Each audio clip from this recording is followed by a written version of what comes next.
आजू जेल होई काल्ह बेल होई परसों से उहे खेल होई। हेलो दोस्त, नमस्कार। मैं आपका भाई शिव और आज हमारे अरुण यूपी 53 चैनल में स्वागत है। देखिए, आज आप लोग के आशीर्वाद से, माता रानी के आशीर्वाद से आप लोगों के बीच में फिर एक सुपर हिट मैटर लेकर आ गए हैं, वो भी धांसू मैटर। और हमारे रितेश पांडे जी ने इस ट्रैक पे गाए हैं और मैं इसी ट्रैक पे एकदम धांसू मैटर लेकर आ गए हैं। और आप लोग से छोटी सी रिक्वेस्ट है, जो अभी तक हमारे चैनल को सब्सक्राइब नहीं किए हैं, सब्सक्राइब कर दें और बगल में बेल आइकन घंटी है उसे प्रेस कर दें, ताकि किसी भी प्रकार का सॉन्ग अपलोड करूं तो सबसे पहले आप तक आसानी से पहुंच जाए। और किसी भी भाई को प्रोफेशनल सॉन्ग चाहिए तो दिए गए नंबर पे कॉल करके मांग सकता है। और ये सॉन्ग एक जात बिरादर पे बना हुआ है। जो मैं बिरादर का नाम लूँगा वो अपना बिरादर का नाम डाल सकता है, चाहे कोई भी बिरादर का नाम डाल सकता है। तो आइए मेरे दोस्त, आप लोगों को सॉन्ग सुनाता हूँ। बेहद ही मस्त सॉन्ग है।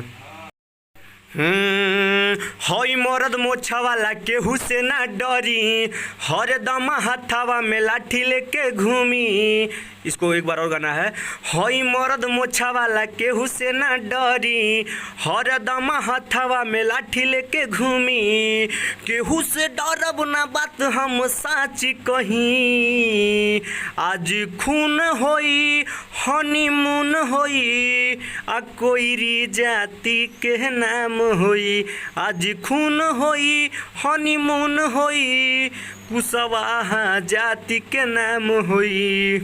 ठीक है, जो मैं कोयरी बोला हूँ, चाहे अहिर, चाहे कोयरी, चाहे कोई भी कास्ट हो, मैं यहाँ पे अहिर लिखा हूँ, लेकिन जो आपका कास्ट हो वो कास्ट अपना नाम डाल दीजिए। और ये जो थोड़ा सा क्रॉस लाइन गाया है, केहू से डरम ना, बात हम साची कहीं, थोड़ा मिस्टेक हो गया गाने में, लेकिन आप लोग आराम से इसको आप गाना सुन लीजिएगा, उसके बाद गाइएगा। बहुत ही प्यारा मैटर है। ठीक है, आइए दोस्त, मैं आप लोगों को अंतरा की तरफ ले चलते हैं। माथे पगड़िया या हथवा में जान बा, कोयरी के जाति के असली पहचान बा। माथे पगड़िया या हथवा में जान बा, कोयरी जाति के असली पहचान बा। इहे तो सही मोछिए के पहचान बा। बात कोई तोरा बतिया के सच हई, बात कोई ओ बतिया सच कहीं।